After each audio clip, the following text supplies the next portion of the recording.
That was, we used to say that back and forth. We'd be out on patrol, you know. Here we are protecting the drug dealers, you know.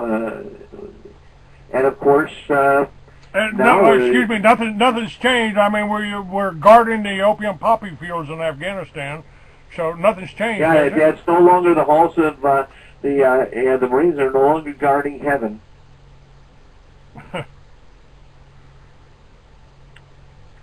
What's that? I just lost you there.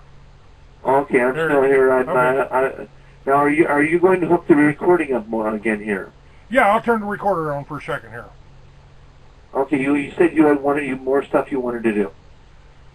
Yeah, I can do this. I can do a little bit more with you if you've got the time. I'd really appreciate that. Sure. What I want to do. I cost you 26 minutes here, sitting on the phone with my brother without looking at the clock. You know. Well, I'm still recording. I got my little YouTube thing going here, and so I'll record this little segment here. But what I wanted to suggest, you know, one of the some of my experience here, I've always been the loner. I've always been the eternal stranger. You know, I travel from state to state. I sell this, I sell that. I talk to these people. And I never really developed any roots. I'm not a member of any organization, any club. It's just me. You know, and I used to wonder why would the ADL something. I didn't even know. I had no idea, you know, of the Jewish situation. I didn't follow any of that. I wasn't studying that. And then suddenly I'm being attacked by the ADL. What for? I'm just an old biker from Texas. But I would like to do something. But who? It's like I can't go join the CIA because I ain't gonna deal drugs. You know, I can't go. I walked into the FBI office and dropped a file, or you know, in my magazine, or a few bundles of my magazine off at the FBI office in Albuquerque. I mean, this is after they listed me in their guide to right-wing extremists. There's Clay Douglas and the Free American in there. I walked in the FBI office. So I just wanted you guys to know, you know, who I am. I brought this here. You know, Clay, I'm sitting here in front of my computer right now, you know, because I'm multitasking. Yes. And my last email was from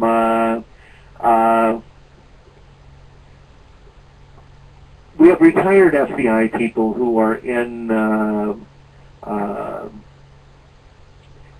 they're in Iraq running counterterrorism. The guy doing this is a close personal friend, and he's part of, let's say, company marketing group.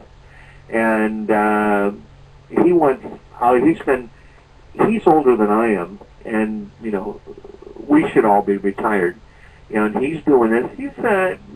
He's one of the two guys I work with that started the hostage rescue program for the FBI in Quantico, and they're good long-term friends, and I trust them. He was originally a police officer many years ago. Was recruited into the FBI by J. Edgar Hoover, and he's good people, and he's straight as an arrow. And any information I pass on is acted on until it gets, you know, nobody will go against the bankster elite.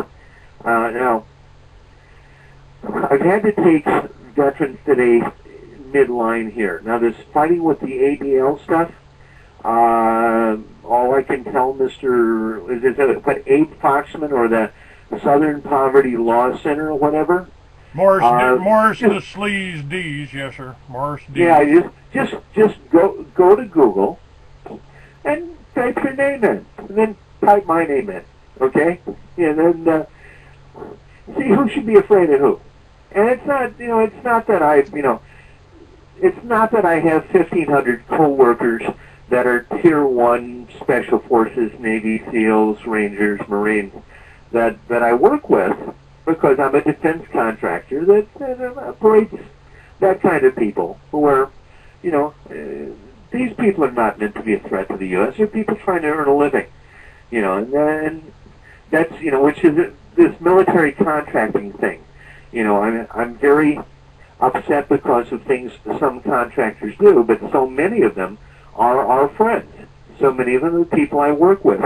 Part of veterans today, we have had to put ourselves in the position, because the military uses so many contractors, that I have to now work fairly hard to protect and represent our military contractors, because they're all veterans. Make sure they're paid and treated differently. But the FBI is not a bad group of people for the most part. But what they are, they're human beings that are given this choice sometimes, is to take in the behind a little bit, if I'm allowed to say that on the radio, which I'm probably not, or lose their jobs, lose their pensions, live in absolute poverty, have to take their kids out of college. I got 2 kids in college. You know, I saw my daughter the other day, and it's, you know, you arrive, every parent here knows this. When you have to go visit a kid at college, what do you have in your pocket? The checkbook. You know, and it's, I'm down to 2. College education. It's running $33,000 a year to keep just 1 kid in college alone. This is insane. And I tell you, we sure don't pay college faculty that. We have one faculty paycheck in the household here, and it barely pays the taxes on the house. We go back this full circle here. All this money we don't have, all this money, we can't pay for Social Security, or Newt Gingrich tells me the children should be cleaning my toilet somewhere, because they need to learn janitorial skills. Do we start them at 3? Do we start them at 5? You've never had a job, I can assure you. You never fought in the military.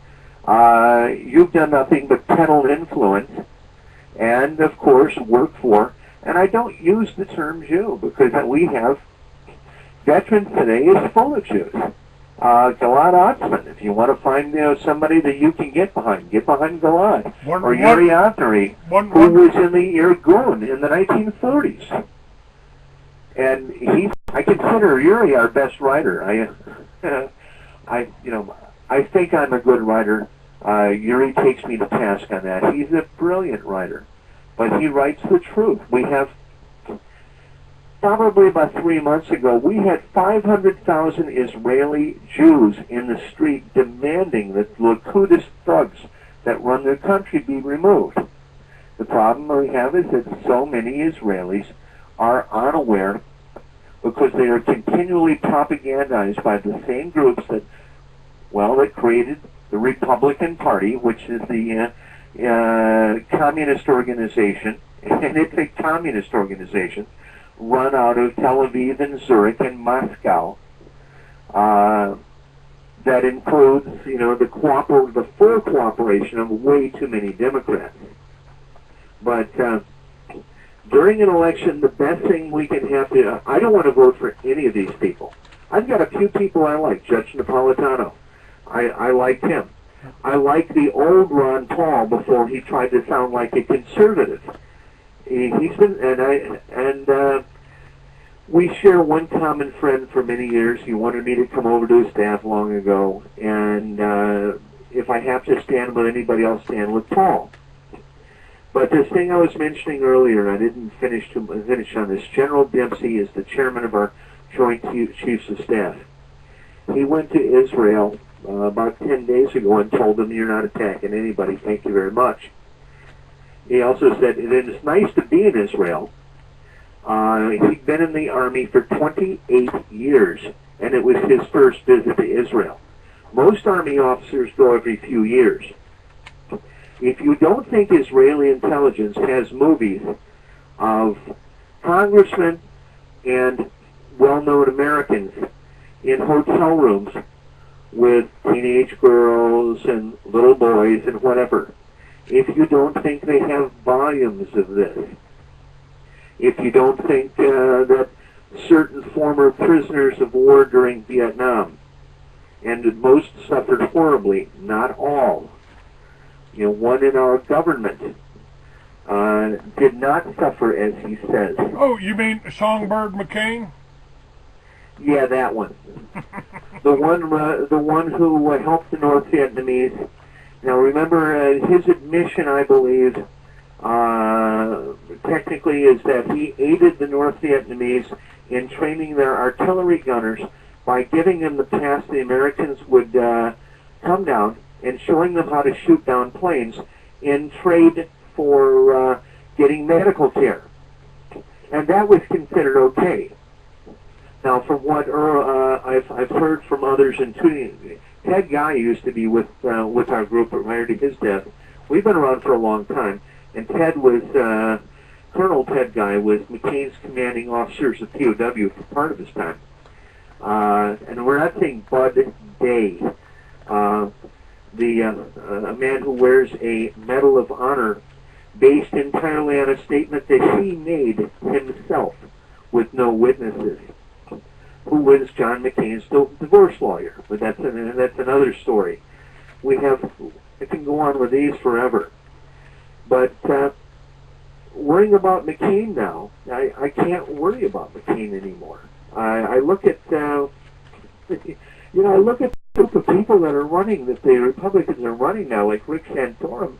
It makes me wish I could get the Hanoi Songbird back. Now, McCain is out of prison for one reason in particular. John McCain has a presidential pardon. But compared to Santorum and Mitt Romney, John McCain he's like Jesus off the cross. I feel, it's one of these things here, Clay. We're given something horrible, and then they go out and find things even worse. I thought I hated Sarah Palin and this Bachman person, and Scott Walker, the commissar of Wisconsin. And I mean, these people are communists. Snyder, Kasich, these governors, Jeb Bush.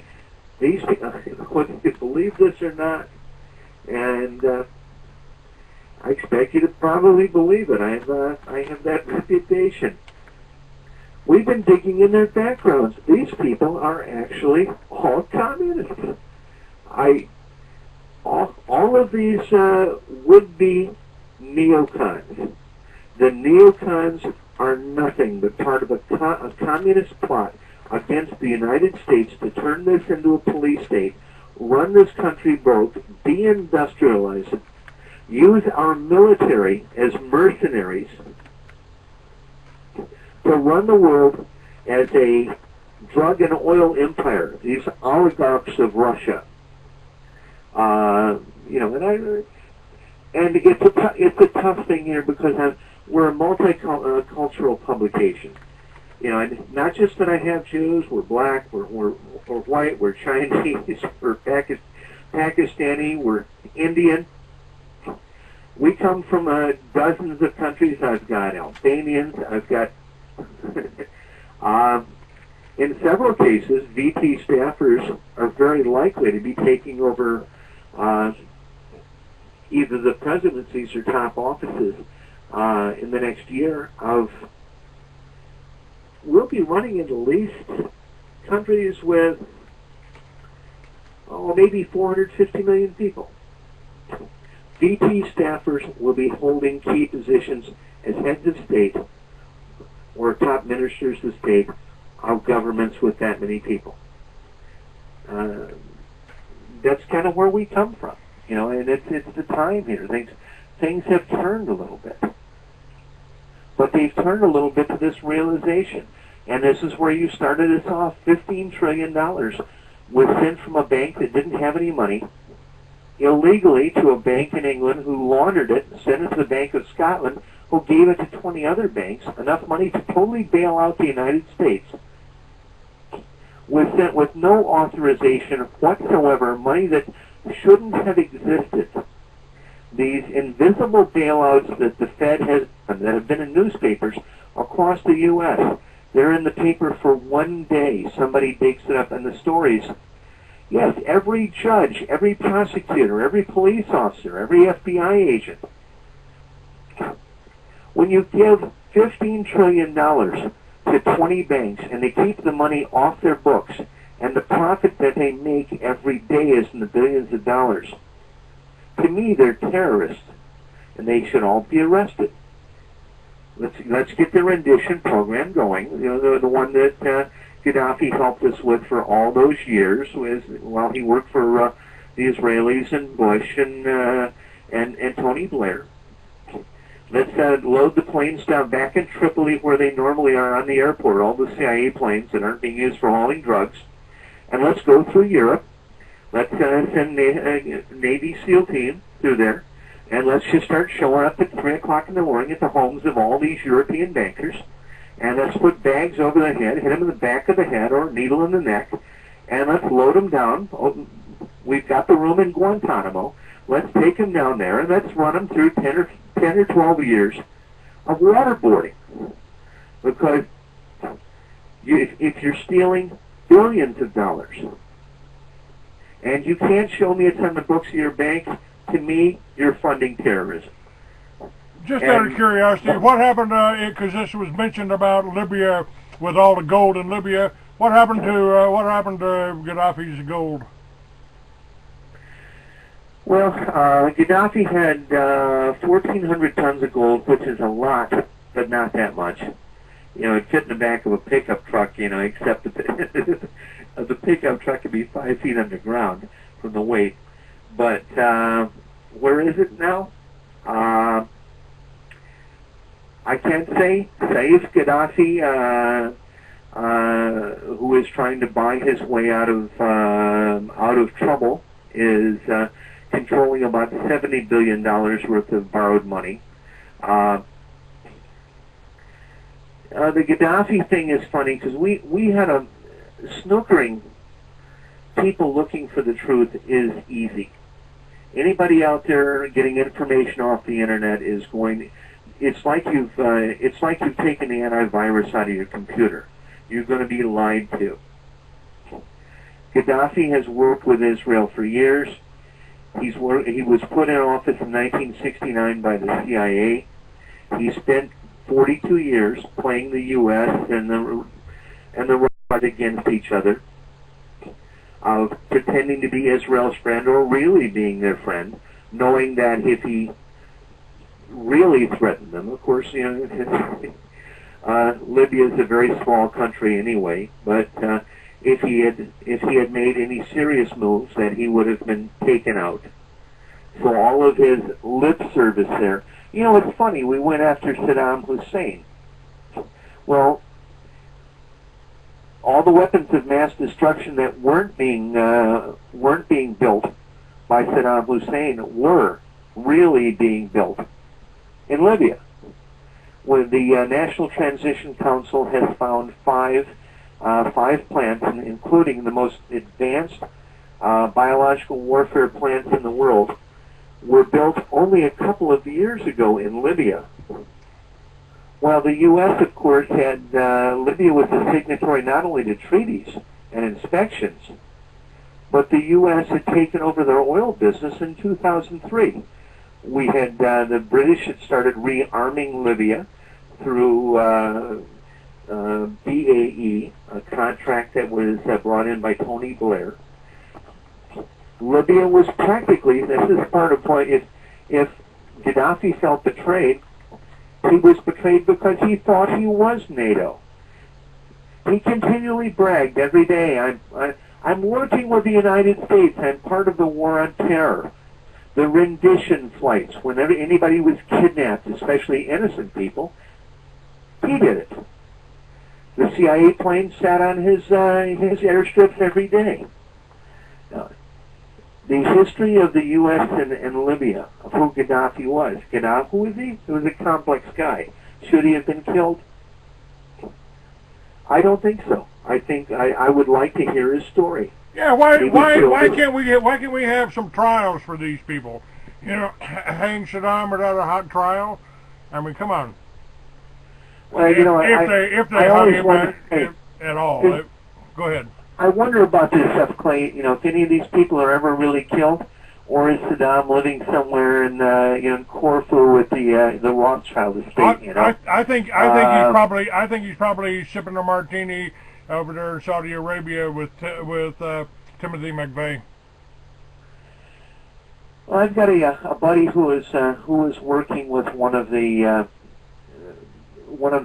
big princes over there. You know, they've got 9,000 princes in Saudi Arabia, working with two steps from the top.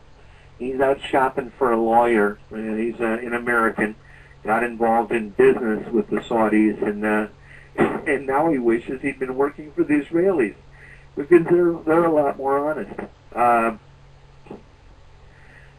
You know, it's all the same slavery. During the Cold War, 1953, when the U.S. went into Iraq, the CIA began terrorist attacks to remove the elected government, the elected democratic government of Iraq, and replace it with a police state dictatorship that would sell us oil inexpensively. And we're supposedly paying for that now. Even still, the Iraqis have threatened, not only have they threatened no one, they're militarily unable to harm anyone. I really believe that just everything we read, but at some level, there are a group of people that manipulate these conflicts as a way of running a business. I was a Marine who served in Vietnam. I was a Marine infantryman. I'm a 100% disabled veteran. Now, when I arrived, I was in Vietnam for an hour. When, hi, your name's Gordon. First thing we want to tell you, you can get killed here, but the war's a joke anyway. So, you're going to die here, which most of the people I'm with did. But it's a joke. We're here because the government's running a drug business here, and scamming, and that you're going to find that a very few people do a lot of fighting, and many more people take all of the credit and get all the medals. Welcome to that world. And I wasn't entirely stupid. I kind of expected it. But over the years, of course, we always would reach back to World War II and say that that's the clean and honest war. And I spent a fair amount of time in Germany, and the Germans, as much as they're not allowed to talk about World War II, will say that World War I was a mistake and that we were on the wrong side. Well, I thought I had an education. Over the past couple of years, I can pretty much categorically state, first of all, that a lot of brave and decent Americans died in World War II, but the war itself was staged, totally staged. And the single individual that was the operative that helped stage the war most of all, two people, Joseph Stalin and Winston Churchill. And you'd say, well, Stalin, we know he was a bad guy. Winston Churchill was a monster. There's a book you can download online by David Irving. No one will publish it. He was a famous historian, popular writer in the 60s and 70s in Britain, until he started getting too close to the truth, until he began finding that magic lightning that you speak of so often, Clay. Till he began questioning some of the facts of the Holocaust and who Adolf Hitler really was.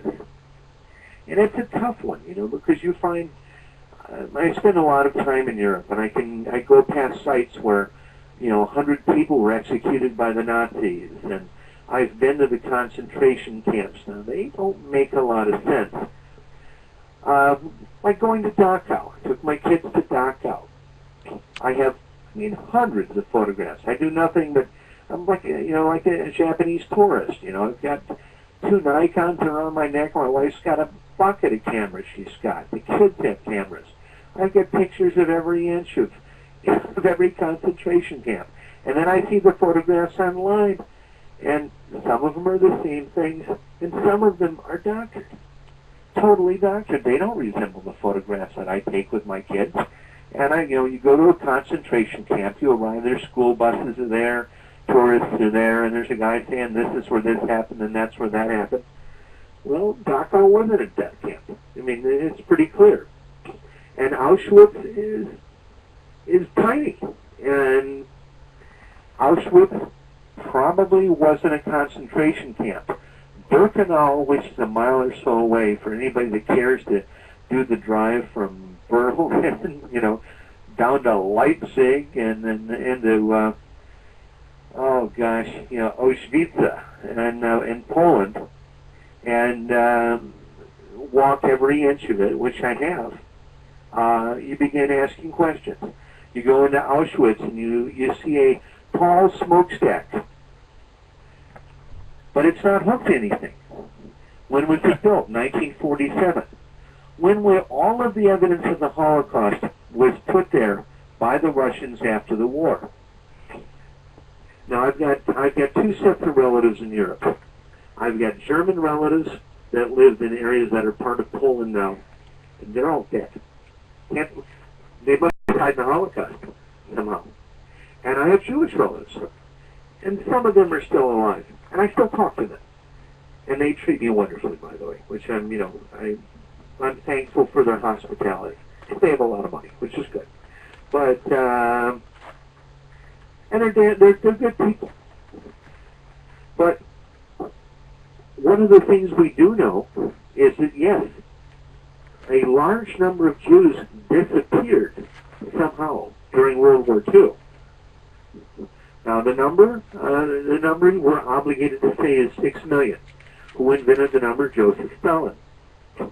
Who killed most of the people in World War II. They've got this idea that the Germans went into Russia and murdered tens of millions of people. This is the cover story. They arrived as conquerors, everyone welcomed them because they hated Stalin, and then the Germans started setting up gas trucks and killing everybody. No one's ever found a gas truck. It's like Germans can't shoot people, like they don't want to leave bodies on the ground, I mean, the U.S. certainly would. It didn't make sense. But what we do know is that from the moment Stalin took office to when he died, he murdered 65 million people. And between 3.8 million and 4.2 million of the people Stalin murdered were Jews. And it is never mentioned. Israel will never say it. Why don't they say it? That Stalin killed and are they part of the 6 million Jews that died during World War II? The up to 4.2 million, the ones who died. And of course, how did they die? They were moved into the Urals to work in outdoor factories. Millions of people starved and froze to death running Stalin's labor camps that built all those T-34 tanks and his huge air force and whatever. They had machines sitting outside in weather 30 below zero, and people would be frozen to them. And they'd scrape them off and put a new group in there. Try to keep enough heat around there so that the lubrication would still work. Eventually they'd put roofs on the buildings. But all of this history is erased along with the purges. The first thing Stalin started doing was loading political enemies into rooms back in 1923, and having a machine gun by his secret police, and he did that continually through his death in 1953. How many of those people were Jews? Millions of them. And it's very possible we're being said and told that Hitler killed all of them. Now we can't say that camps didn't exist because they're there. So that's why I stay out of this,